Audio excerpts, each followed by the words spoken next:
Malheureusement.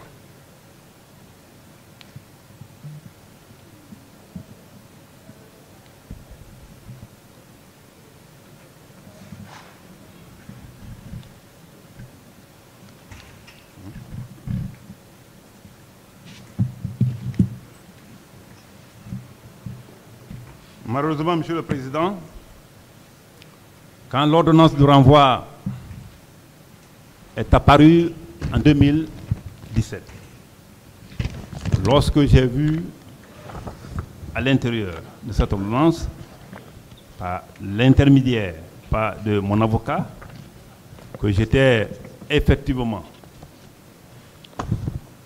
accusé ou inculpé pour des faits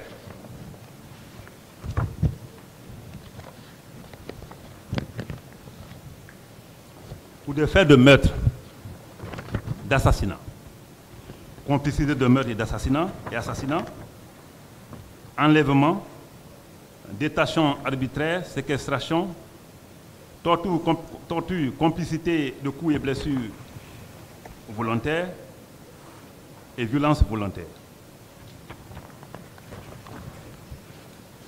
Et plus loin, qu'une certaine...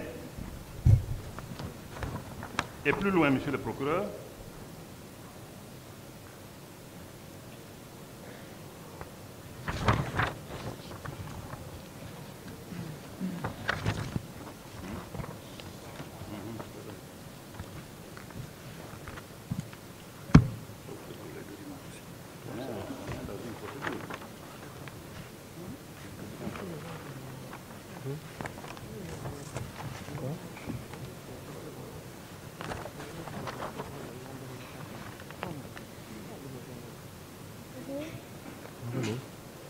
Qu'est-ce qu'elle a dit? Oui, Monsieur le procureur, c'est important que vous attendiez, hein. C'est important que ce se passe. Et plus loin, Monsieur le Président, je pense que c'est une question de vie ou de mort. Ce dossier qui nous amène ici, c'est un dossier important. Donc, quand je suis dans ma fouille, permettez-moi, je vous connais déjà, vous avez la patience du python, permettez-moi de fouiller bien pour que vous soyez vraiment bien édifiés, pour éviter les mêmes erreurs que le pôle de juge d'instruction a faites. D'accord. Monsieur le procureur, j'ai été meurtri d'apprendre, dans la même ordonnance, que certains citoyens, par simple affirmation, comme une certaine Oumou Bari, un certain Mamadou Bailo So et Sieur Mamadou Bailo Diallo m'auraient accusé qu'à ma présence, que mes hommes auraient tiré sur 2 militants et qui ont perdu la vie à l'esplanade du stade et que moi-même, je me serais opposé à la récupération de leur corps. Cela m'a poussé à beaucoup réfléchir. Réfléchir sur où nous sommes. Réfléchir, est-ce que c'est possible qu'un Guinéen, malgré tout, peut penser que moi je peux commettre de tels actes? Et plus loin, ce qui est encore choquant et inhumain, une autre allégation, et ça me ronge jusqu'à présent, qu'un certain Mamadou Diallo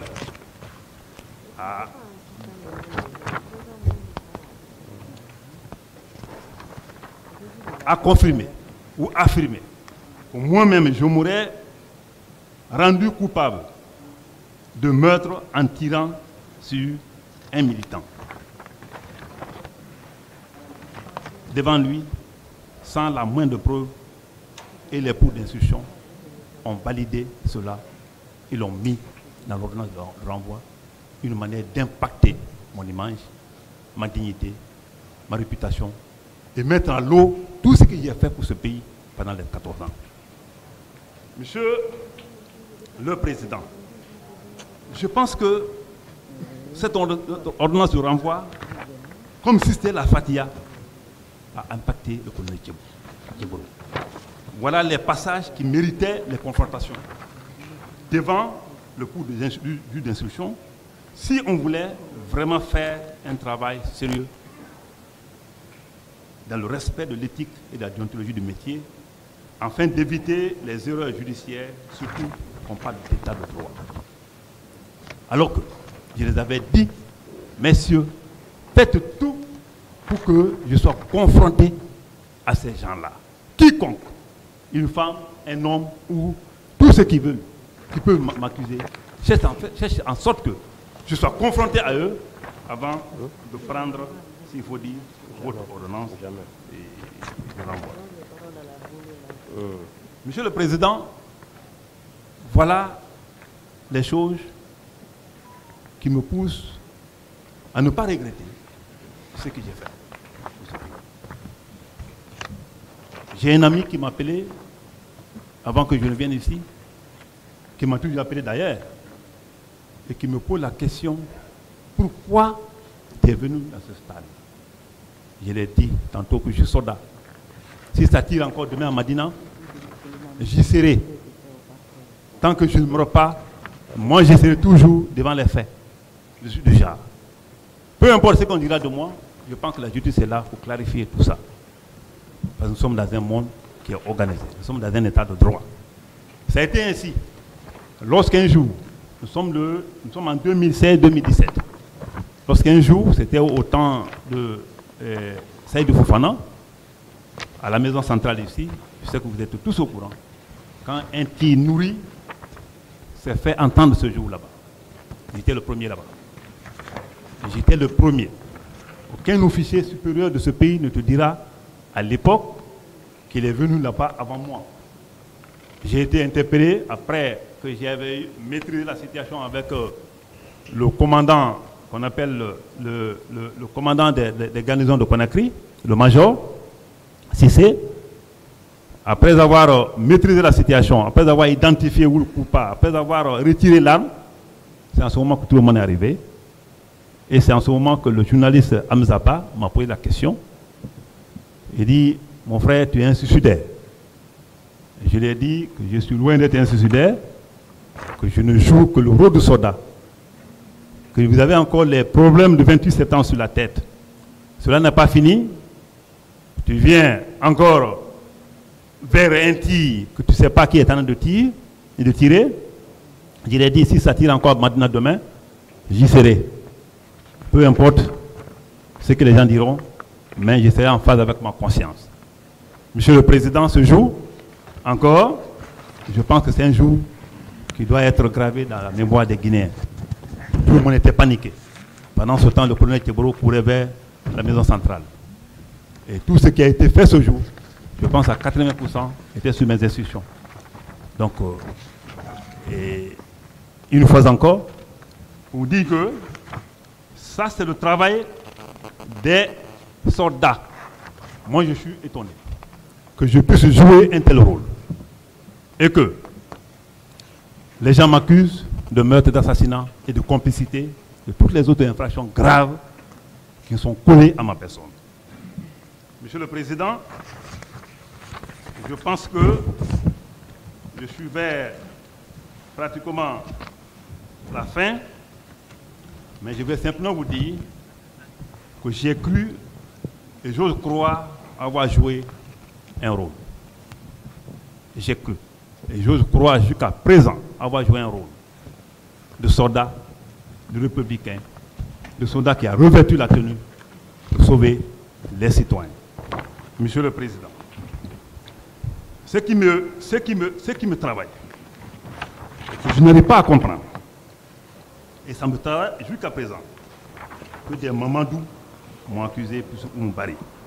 Je voudrais, avec votre permission, que ces gens viennent ici à la barre, qu'une confrontation soit faite, que ces gens m'exhibent les preuves ici, pour que, je ne parle même pas de ceci seulement, parce que même les juges d'instruction, je pense qu'ils doivent revoir leur position.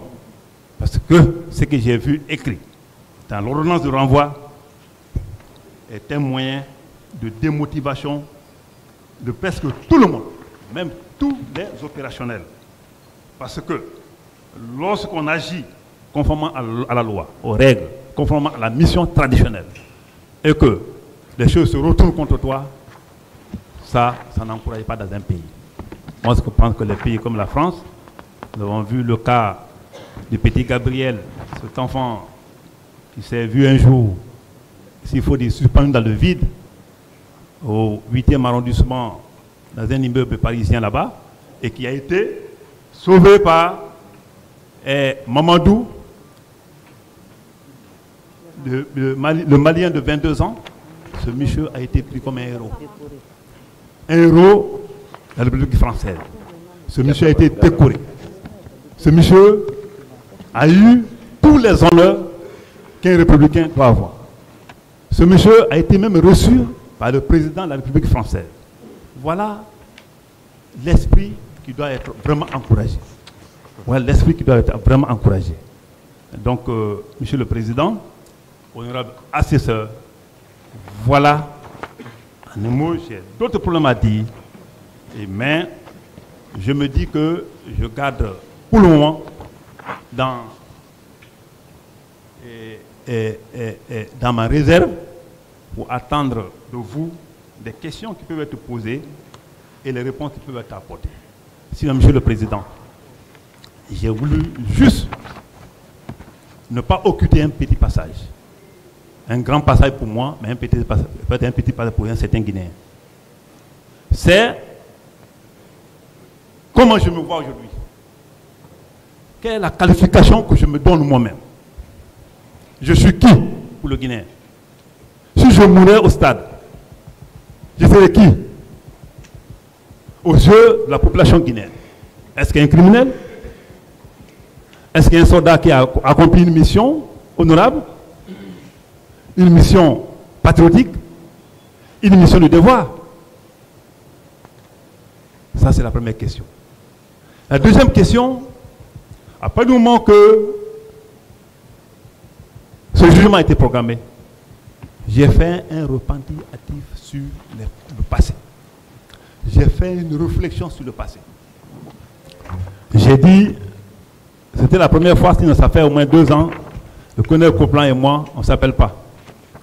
Quand le jugement a été programmé, je l'ai appelé. Il dit Coplan, il dit oui. Il dit, je suis déçu. Je suis déçu de ce pays. Je suis déçu que nous, après tout ce qu'on a fait, même après qu'on nous a impacté par rapport au 28 septembre, nous avons accompli des missions, qui étaient les missions de devoir. Quand je prends, entre autres, les conflits intercommunautaires que la région forestière a connus. Je l'ai expliqué. Mon ami, si on mourait ce jour là-bas, on serait des gens perdus. Ce sont nos parents qui allaient perdre, nos enfants allaient perdre, nos épouses allaient perdre. Parce que nous sommes dans un pays où le devoir bien accompli est toujours mal récompensé.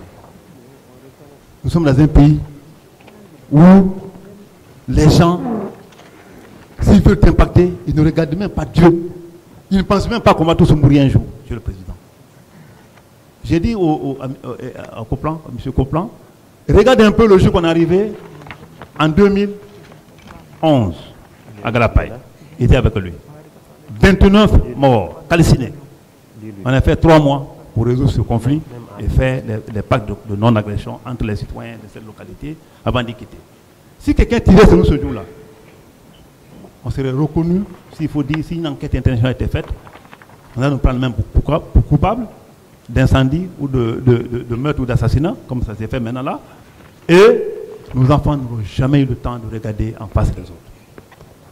En 2012 ou 2013, le cas de conflit qui a généré à partir de coulées et qui a pris en un temps record toute la forêt, où il y a eu 265 morts, 85 disparus. J'y étais aussi avec Coplan pour 8 mois durant, sans voir la famille, sans même songer à venir à Conakry. Je sais que il y a des cadres forestiers qui me regardent, qui diront l'effort qu'on a fourni.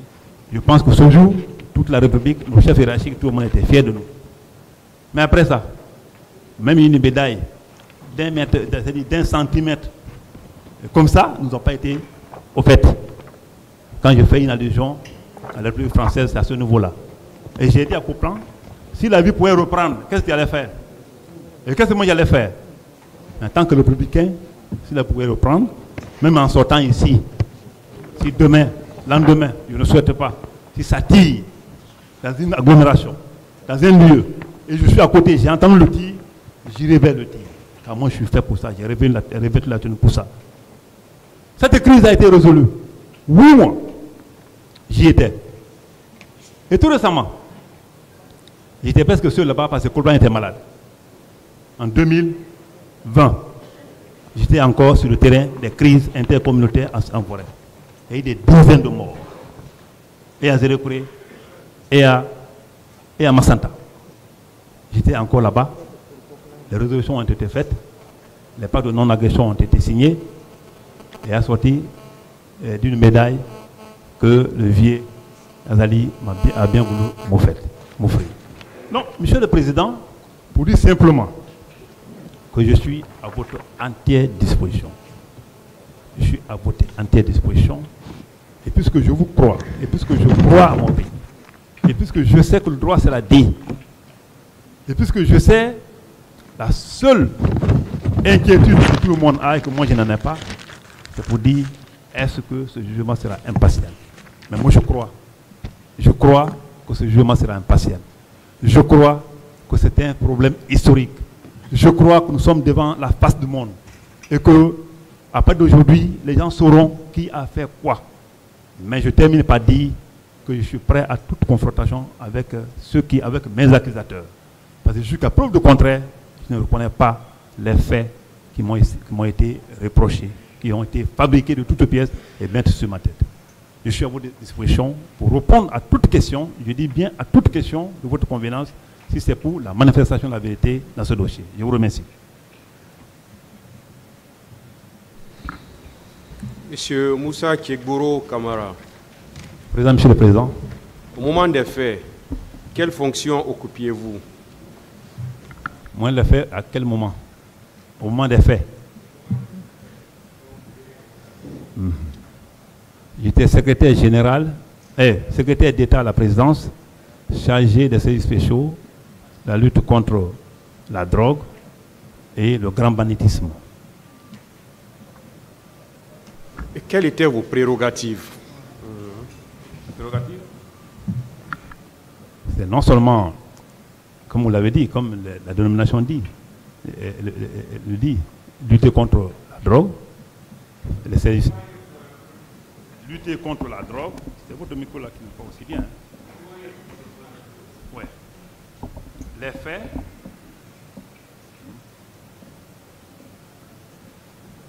Non, c'est ça. C'est bon. Je vais me débrouiller comme ça. Je disais bien que mes prérogatives étaient la lutte contre la drogue, le grand banditisme et les services spéciaux.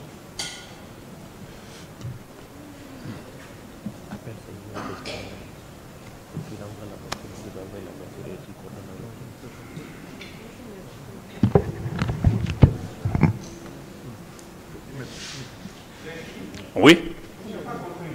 Comme prérogative était la lutte contre la drogue. Contre la drogue.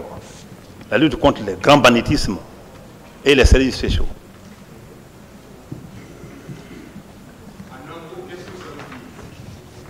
En un mot, ça veut dire que j'étais chargé de lutter contre la drogue, de lutter contre les grands bandits et faire les services spéciaux.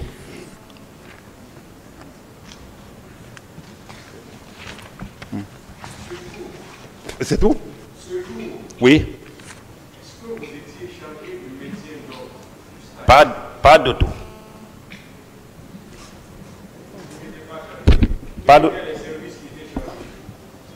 Bon, je ne sais pas quels sont les services qui étaient chargés, mais à ce que je sache, en cas de maintien d'ordre, les services traditionnels sont connus pour lutter, pour faire le maintien d'ordre. Vous ne saviez pas les services qui étaient là? Non, je savais que... Non, quand... Oui, Monsieur le Président, quand vous dites quels étaient les chefs qui étaient chargés, ça sous-entend quelque chose. Vous avez dit que vous ne saviez pas les services qui étaient chargés du maintien.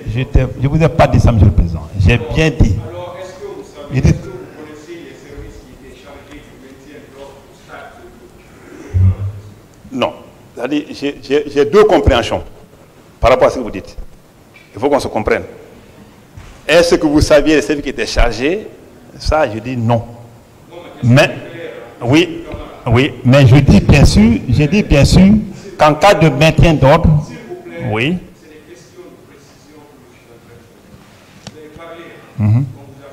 Ouais.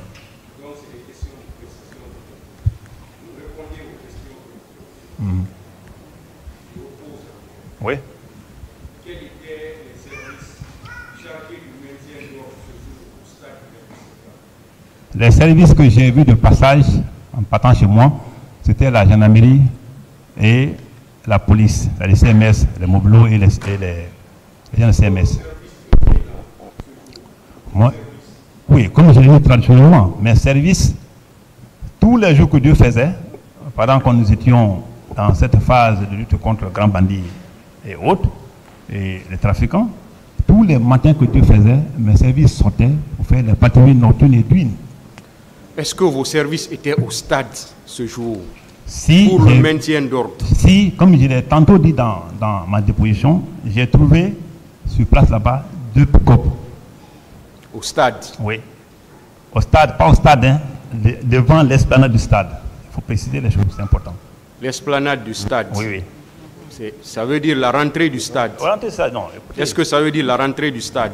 L'esplanade veut dire que, comme je l'ai dit, mon intervention, c'était déjà, quand moi je suis venu... Est-ce que l'esplanade veut dire la rentrée du stade?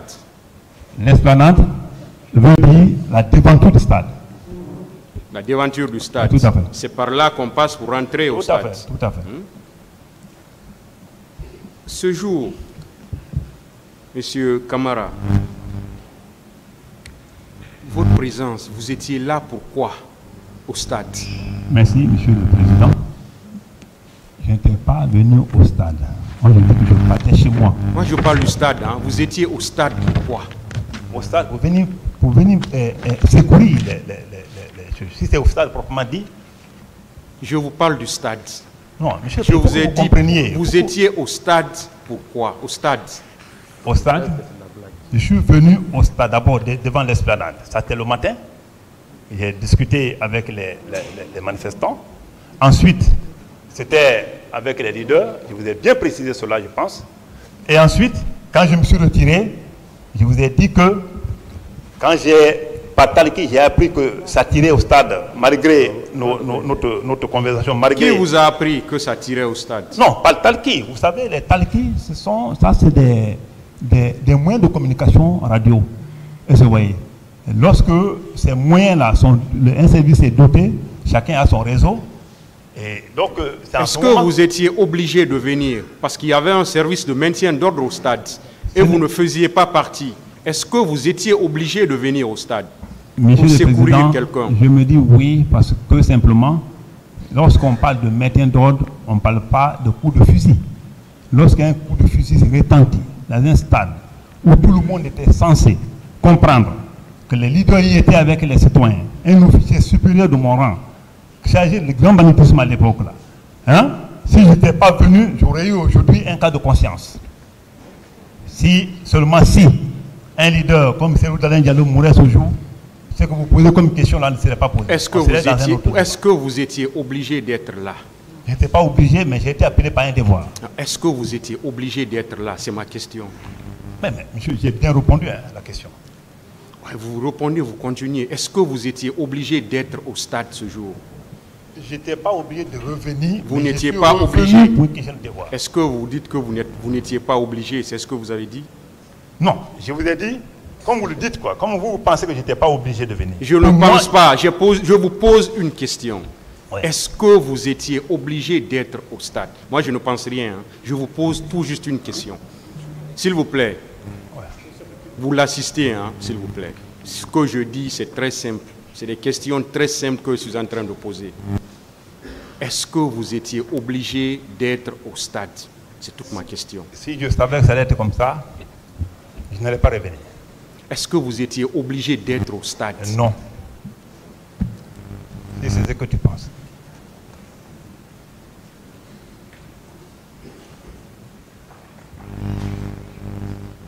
Qui vous avez vu au stade? À part vous. Qui d'autre était là? Oui, mais je pense qu'il faudrait que je sois bien précis par rapport à la question. Je vous ai dit. Vous avez dit que le maintien d'ordre, c'est la police et la gendarmerie. Oui. Oui. À part ces deux corps, vous voulez des questions précises, à part ces deux corps, Oui. quel autre corps était au stade? Devant le stade, bien sûr. Il faut tout préciser devant le stade. Moi, je dis au stade. Non, au stade, j'ai vu que des bérets rouges. Vous voyez que je pose des questions précises. Hein? Peut-être au stade, à l'intérieur, j'ai vu que des bérets rouges. Des bérets rouges. Oui, quand je suis arrivé. Au stade. Oui. Ces bérets rouges-là, c'était qui? Les bérets rouges, c'était les gens du régiment commando qui relevaient de Toumba. Personnellement, qui? J'ai vu Toumba, effectivement. Vous avez vu Aboubakar Sidiki, Toumba, dites les noms. Hein. Aboubakar Sidiki, Diakité, dit Toumba, oui. Avec ces hommes, vous avez dit? Avec ces hommes, et bien sûr. Qu'est-ce qu'ils étaient en train de faire? Merci, Monsieur le Président. À ce niveau, je ne saurais le dire parce que je ne suis pas rentré dans le stade proprement dit. J'ai bien dit, même dans ma déposition. Je ne suis pas rentré dans le stade proprement dit. Je suis rentré juste dans après l'esplanade, le grand portail. Après ce grand portail, il y a un vide qu'on appelle la cour. Et c'est dans l'un sortait maintenant du stade proprement dit. Et le tir, c'était à l'intérieur. Bon, franchement, je ne suis pas rentré. Mais je me disais qu'il faut nécessairement prendre Talin parce que, et les leaders, parce que c'était les gens très sensibles. Où vous avez vu M. Aboubakar Toumba Diakité et ses hommes? Ils étaient où? Pour bien le remarquer. Parce que vous parlez de déventure, vous parlez de stade, parce que moi je parle de stade. Non, non, non. Il faut où vous les avez vus? Moi je les ai vus à 2 points. Où? Un, d'abord, dans ce vide-là, parce que c'était beaucoup étaient dans ce vide-là. Le vide-là, c'est où? Le vide-là, c'est entre le grand portail du stade. Après l'esplanade, il y a un grand portail d'abord, qui tombe dans un vide. Ce vide-là, c'est la cour du stade. Ça, c'est différent du stade proprement dit où il y a la pelouse. Donc, entre ces vides-là, c'est là-bas, je l'ai vu. Moi, je l'ai vu là-bas. Et ceux qui m'ont frappé là, c'était, vous avez compris, c'était pour moi ces hommes. Parce que quand on m'a dit que tout... C'était ces hommes. Oui, c'est qui... Et ça, c'était où? Ça, c'était entre ce vide-là, où j'ai pris Quel vide? Précisez-nous. Mais je vous dis, Monsieur le Président, voilà, suivez-moi très bien. Parce qu'on ne va pas répéter la même chose. La rentrée principale du stade. Toi, tu as tout le plan avec tes micros. La rentrée principale du stade. La rentrée principale du stade après l'esplanade. Juste, ça tombe sur une rentrée qui est le grand portail. Après ce grand portail, il y a un autre portail à l'intérieur. Et dès que vous franchissez cette porte-là de l'intérieur, tout tombe dans le stade proprement dit, qui est la pelouse. Donc, après la porte, là, comme quelqu'un qui sortait du stade maintenant, qui sortait de cette porte-là, ce vide-là, on appelle la cour, c'est là-bas que j'ai vu Touma. Parce que je ne suis pas rentré à l'intérieur du stade. On peut appeler là-bas la cour du stade. La cour du stade. Est-ce qu'on peut appeler comme ça? Oui, on peut l'appeler comme ça. Donc c'est là-bas que vous avez vu M. Là-bas, j'ai vu Touma et ses hommes. Oui, tout à fait. Ces hommes, d'autres étaient derrière. Je voyais, si c'est un moment infernal, comme je vous ai dit. Vous venez de dire que vous avez sauvé M. Selou Dalin, M. Sidia, M. Jean-Marie Doré. Vous les avez extirpés de la foule pour les envoyer à l'hôpital. Oui. C'est ce que vous avez dit. Oui. C'était à quel niveau? Dans la cour toujours du stade ou bien sur la pelouse du stade? Non, dans la cour du stade. Et là-bas... C'était au même endroit. C'était au même endroit. Et je vous ai dit, là-bas, Sidia, c'est quelqu'un qui m'a dit, les Sidia aussi sont là, il dit embarquez-les. Dans des foules comme ça. Est-ce que c'est là-bas vous les avez pris pour les envoyer à l'hôpital? C'était le même lieu. Pas Sidia, hein. Pas Sidia, j'ai dit bien. J'ai dit embarquez-les, sans même savoir qui m'appelle. Mais comme c'était pour le... J'ai dit embarquez-les, embarquez-les. Parce qu'il m'a dit, mon commandant, il y a les Syriens qui sont là. Il dit, mais embarquez-les dans une voiture, vous partez à l'hôpital. Parce que moi, il n'y avait plus de place chez moi. Hein. C'était rempli déjà. Il y avait Jean-Marie Doré qui était complètement blessé. Il y avait Sidia, effectivement, qui était blessé. Il y avait l'autre là.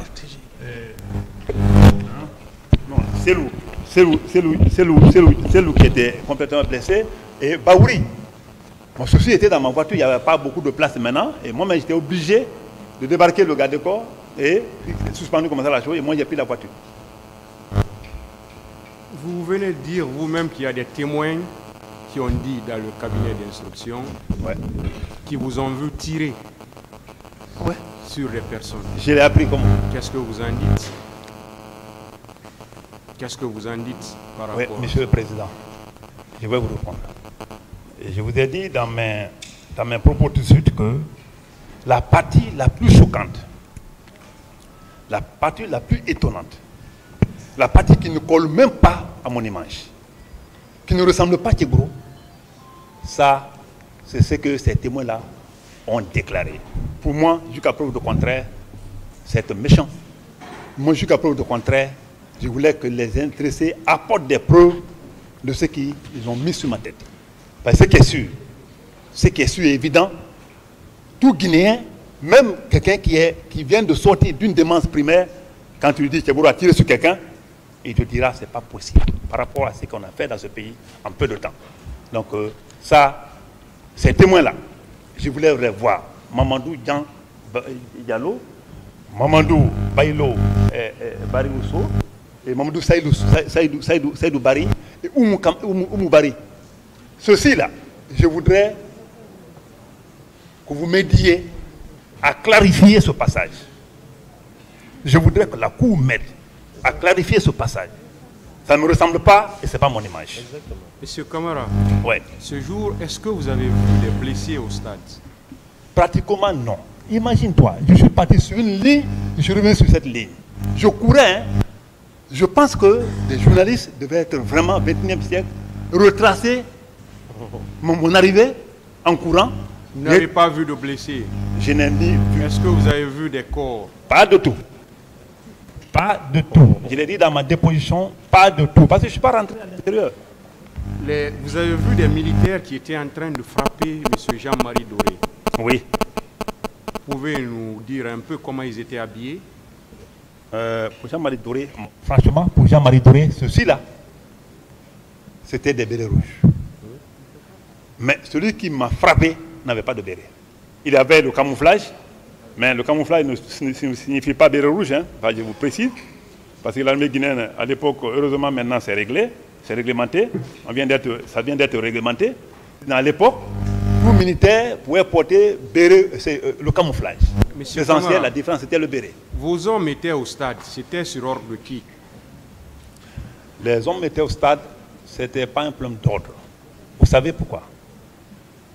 À chaque fois qu'il y avait manifestation, nous, en tant que chargés du grand banditisme à l'époque là, on n'a pas devant, parce que devant, ce sont des gens de maintien d'ordre qui ont des armes appropriées avec des lacrymogènes là pour lancer les choses. Ils étaient au stade sur ordre de qui? Qui?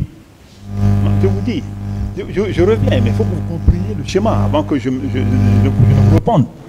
Suivez-moi, donnez-moi ce temps, parce que ce temps ne reviendra plus. Ils étaient au stade sur ordre de qui, M. Camara? Bon. Ça, c'est simple. Hein. Oui. Voilà. La patrouille relevait de Farima. Mais la patrouille... Ils étaient là sur ordre de M. Farima. Oui, je dis bien, Farima même était là-bas. J'ai dit que la patrouille relevait de M. Farima. L'ordre qui est donné tous les jours, c'est que chaque jour, il y a une patrouille nocturne et une patrouille douine qui sortent tous les jours pour les deux artères. Camara, je ne parle pas de tous les jours. Ouais. Ce jour, oui, je dis. Est-ce que vous étiez au courant de cette manifestation? Ce jour, si j'étais au courant de la manifestation, si, tout le monde était au courant, parce qu'il y a eu des communiqués à l'avance. Est-ce que vous étiez au courant de cette manifestation ce jour, au stade? Non. Venir au stade ce jour, pour moi-même, c'est annulé, parce que avant le stade, je pense que tout le monde était au courant de la manifestation, y compris moi. Qu'il y a une manifestation, mais un communiqué qui a... Je ne comprends pas. Aidez-moi à vous comprendre. Moi, je parle du stade, s'il vous plaît. S'il vous plaît. Je parle du stade. Ouais. Est-ce que vous étiez au courant de cette manifestation au stade? Non. Non. Vos hommes sont venus au stade après? Oui. Ou bien vos hommes n'étaient pas au stade? Les hommes étaient au stade, comme vous avez dit. Devant le stade. Ils sont venus alors au stade. C'était sur ordre de qui? Je vous dis que la patrouille ne rêvait pas de moi. Mais mes instructions étaient que chaque jour, le matin comme le soir, qu'il y ait au moins une équipe ou deux équipes de patrouille qui soient vraiment mises sur le terrain. Pour faire la patrouille.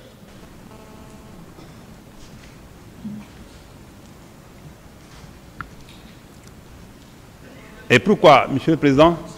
Ok.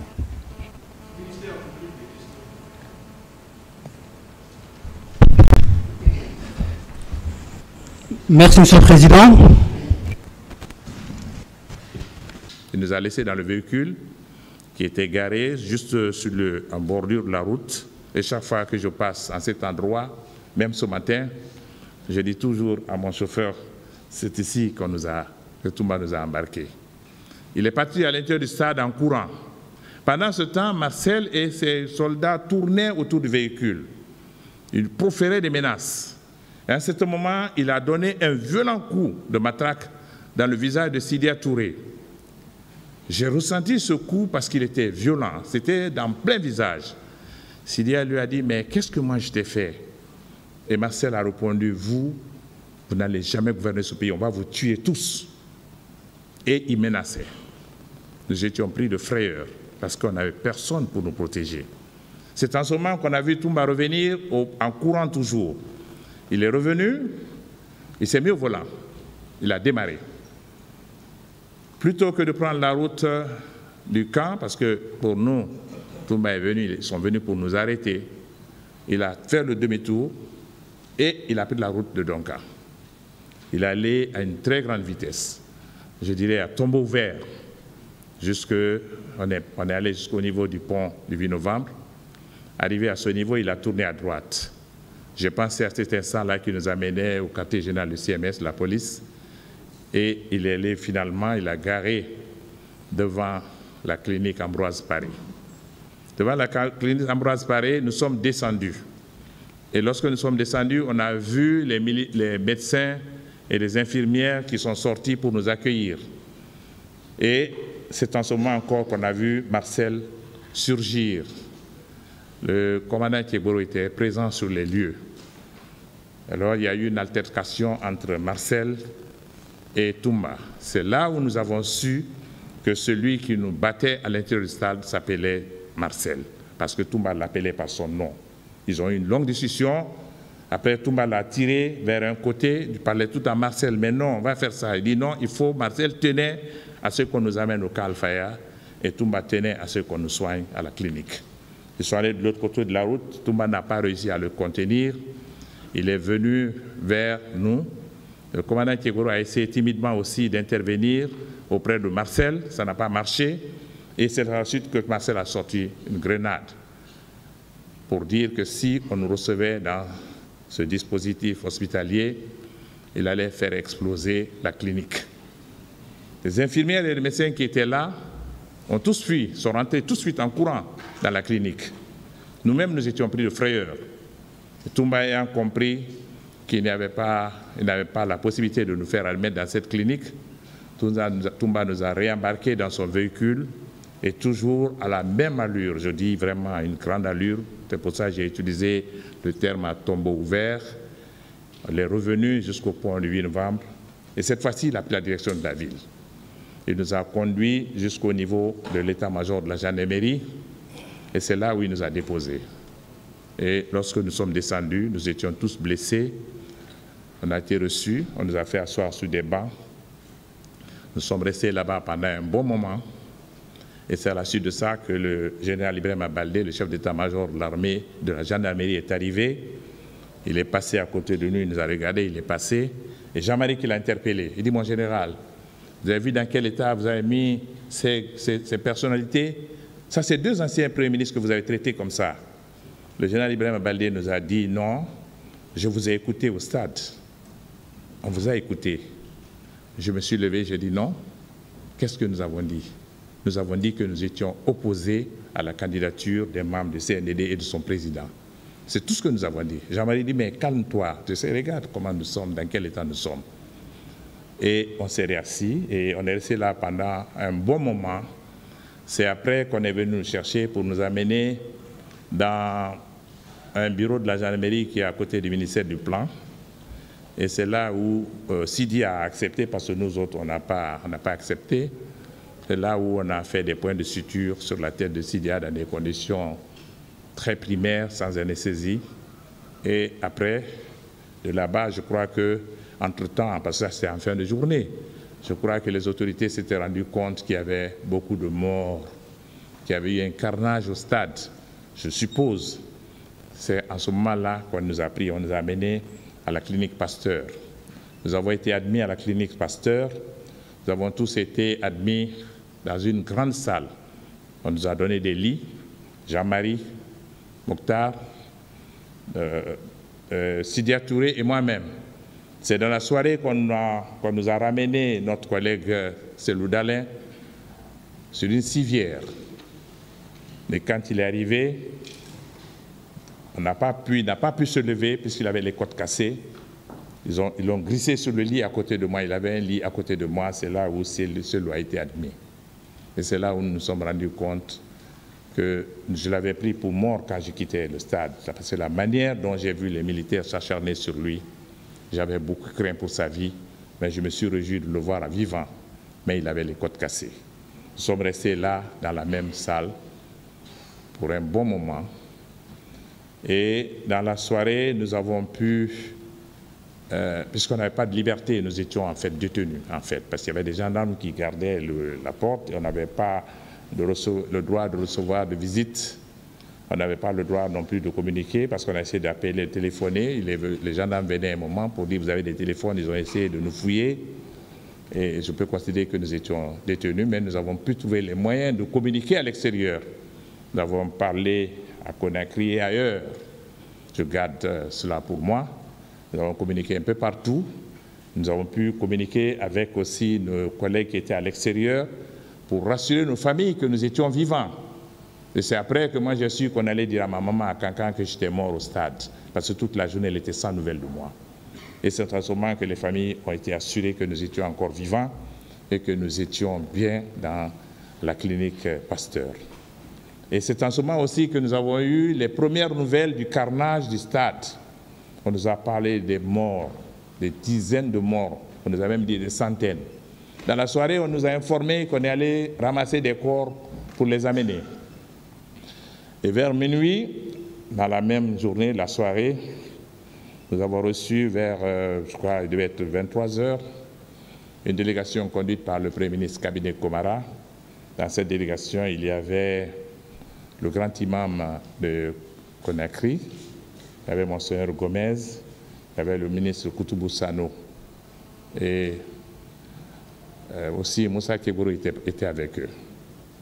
Ils nous ont annoncé que le président du CNDD avait accepté de nous laisser partir et qu'on pouvait rentrer à la maison.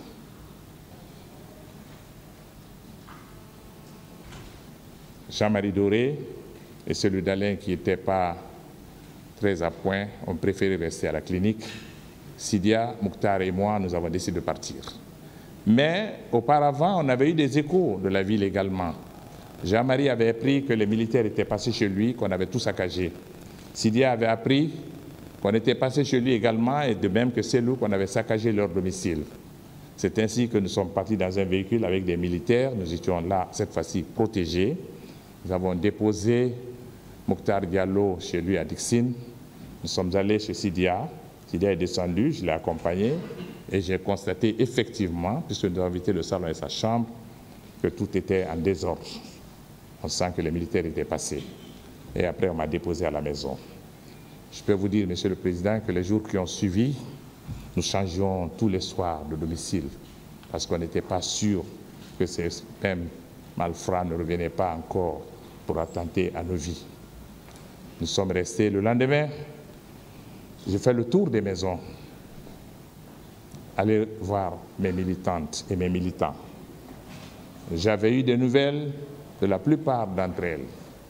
Beaucoup ont été violentés au cours des manifestations au stade du 20 septembre. La dame qui était ici tout à l'heure, Madame Barry, faisait partie des victimes. Je suis allé chez elle. Elle était blessée. Elle avait un problème à la tête.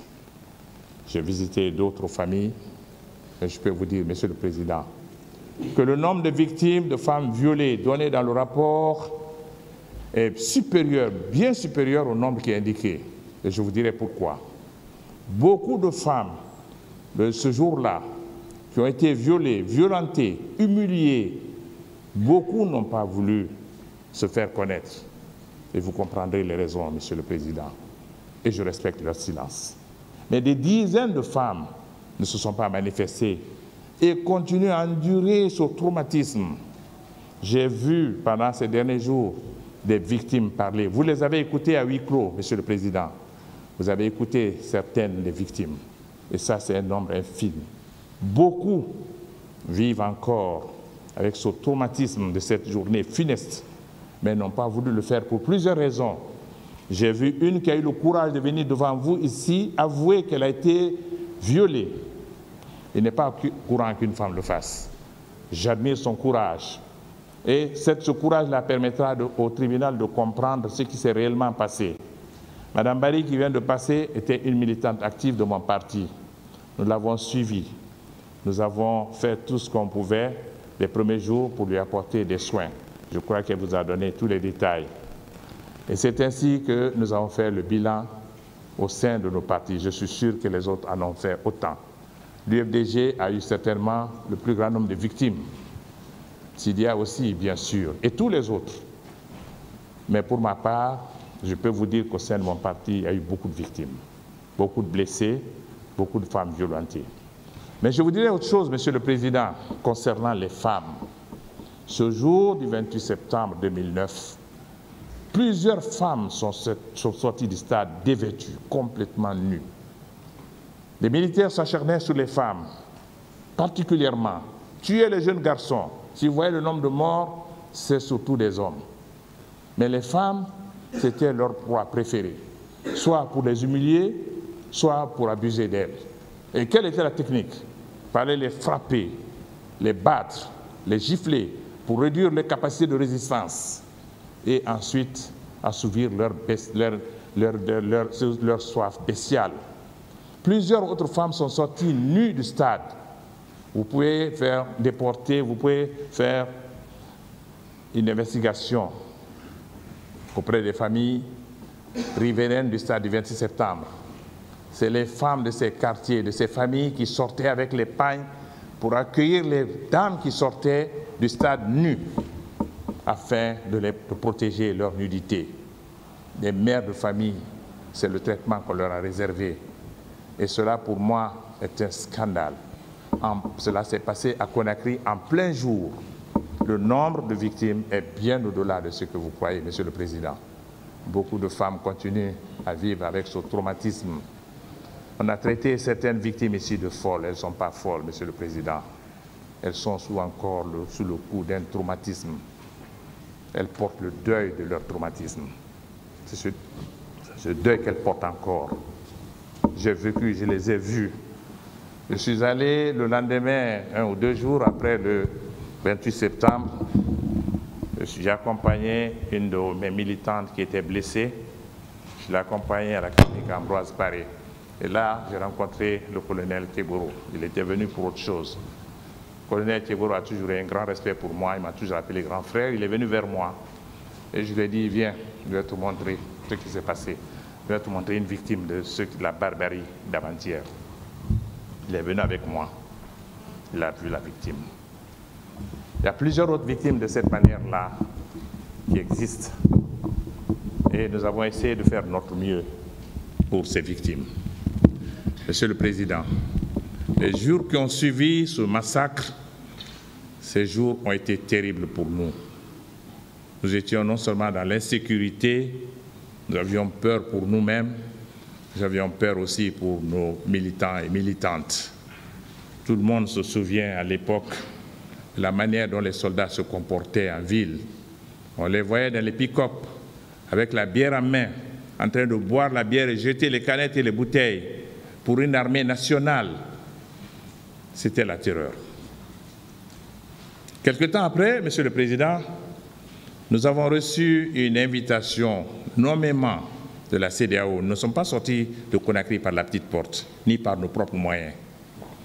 Nous avons été invités par le sommet des chefs d'État et de gouvernement de la CEDEAO qui se réunissait à Abuja sur le dossier du massacre du 28 septembre. La CEDEAO nous a envoyé des billets d'avion. À cette époque, le président Alpha se trouvait déjà en France. Cellou Dalein avait été évacué du fait de ses blessures. Il ne restait que Sidia, Jean-Marie et moi. Nous avons reçu l'invitation et les billets. Nous sommes allés à l'aéroport pour nous embarquer pour aller à Abuja. J'ai trouvé Jean-Marie et Sidia qui m'ont dit que leurs passeports ont été confisqués et que je crois que nous ne sommes pas autorisés. J'ai dit, je vais essayer. J'ai envoyé mon passeport, le commissaire a saisi mon passeport. Et nous étions tous là, les trois, on ne pouvait pas embarquer. C'est alors que Jean-Marie, qui avait ses entrées au camp, a appelé le président du CNDD, Sidia également. Ils ont eu une longue discussion, j'étais à côté d'eux. Et finalement, ils ont pris l'engagement qu'on allait et qu'on allait revenir. Ils ont insisté sur le fait qu'on allait revenir. C'est ainsi qu'on nous a laissé partir à Abuja et nous ne sommes plus revenus.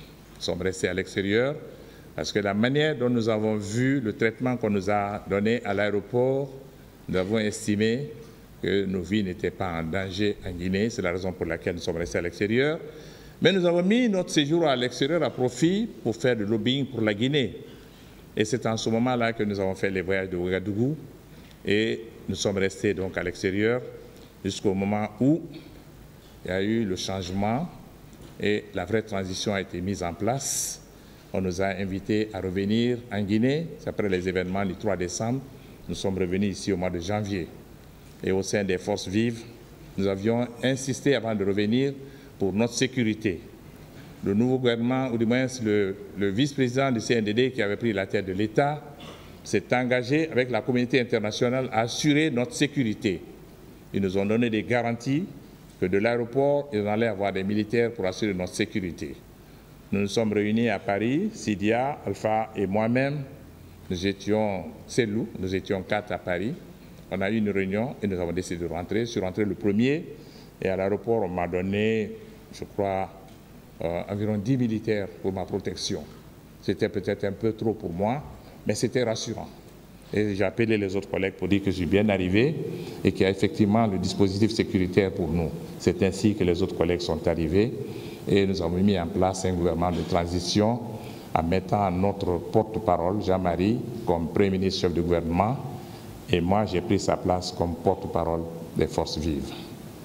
Voilà, Monsieur le Président, un résumé de ce que je sais de la journée du 28 septembre 2009. Je vous remercie de m'avoir donné l'occasion de m'adresser à ce tribunal et je suis très heureux de constater que ce tribunal est une juridiction nationale parce que j'ai parlé de la complémentarité tout à l'heure. Oui, Monsieur le Président, je suis heureux que ce procès se tienne maintenant ici avec une juridiction nationale, avec de jeunes et talentueux magistrats, avec une pléiade d'avocats chevronnés. Et vous, personnellement, Monsieur le Président, votre patience, votre sérénité et votre autorité font l'admiration de tous. Je suis sûr que le brassard que vous portez nous conduira à bon port. Cela augure d'un avenir meilleur pour la justice guinéenne, car je suis certain que quand il y a une bonne justice dans un pays, il y a la stabilité, car la justice est le socle de la société. Je suis convaincu également que lorsque vous rendrez votre décision à l'issue de ce procès, Monsieur le Président, que votre décision sera juste et que, au-delà de ce que vous allez décider, vos décisions feront jurisprudence, aussi bien en Guinée, en Afrique et dans le monde. Ce sera aussi un bel exemple pour tous les pays africains. Au moment où la CPI est décriée par tous les pays africains, savoir que dans le dispositif du statut de Rome, il y a une disposition qui permet à chaque État de faire ce que la Guinée vient de faire. Encore un bon exemple que la Guinée vient de donner, que tous ces actes barbares, les crimes horribles qui relèvent du statut de Rome peuvent être jugés par des juridictions nationales. C'est une leçon qu'il faut retenir de la tenue de ce procès à Conakry. Et je voudrais vous en féliciter, féliciter surtout les hautes autorités de la transition qui ont eu le courage d'organiser ce procès. Je ne doute nullement que votre décision permettra aussi aux Guinéens de se réconcilier, qu'on ne voit pas à travers ce procès le procès contre une région ou opposer une région à une autre. J'ai entendu beaucoup de choses dans le passé, après le 28 septembre. Les esprits malveillants ont essayé de nous dire que nous avons suivi une communauté alors que nous n'étions pas concernés pour essayer d'enlever un gouvernement qui était en place. C'était ridicule, car les forces vives, c'était la Guinée. Il y avait les composants de toutes les régions de la Guinée. Nous avions la foi à l'avenir de notre pays. Nous étions une force qui se battait pour la restauration de la démocratie dans notre pays. Je voudrais que cela serve pour réconcilier les Guinéens. Parce que, Monsieur le Président, tous les efforts de réconciliation qui sont en cours en Guinée, ça piétine. Pourquoi? Parce qu'on n'a pas eu le courage de revisiter le passé. On n'a pas eu le courage de parler de crimes de masse qui sont passés et qui sont restés sous silence. Et c'est la première fois que cela se tient en Guinée. Je souhaite que ce soit le début pour une ère nouvelle pour mettre fin à l'impunité dans notre pays et faire en sorte que les Guinéens puissent se réconcilier après ce procès, qu'au-delà de toute décision qui sortirait de ce procès, que ce soit un motif de réconciliation pour notre pays. Je vous remercie, Monsieur le Président, encore une fois, de m'avoir donné l'occasion de m'adresser à votre tribunal. Je vous remercie.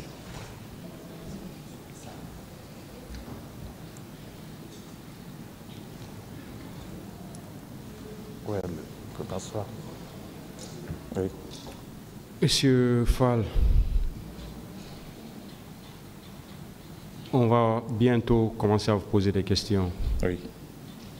Et vous aurez le droit de répondre par oui ou par non, ou dire tout simplement que vous ne voulez pas répondre à une question. En ce moment, le tribunal aura la latitude d'apprécier. Dès que vous ressentez la fatigue, vous pouvez informer le tribunal. J'ai des problèmes avec mon genou, je porte des prothèses. Je voudrais m'asseoir avec votre permission. Allez-y. Merci.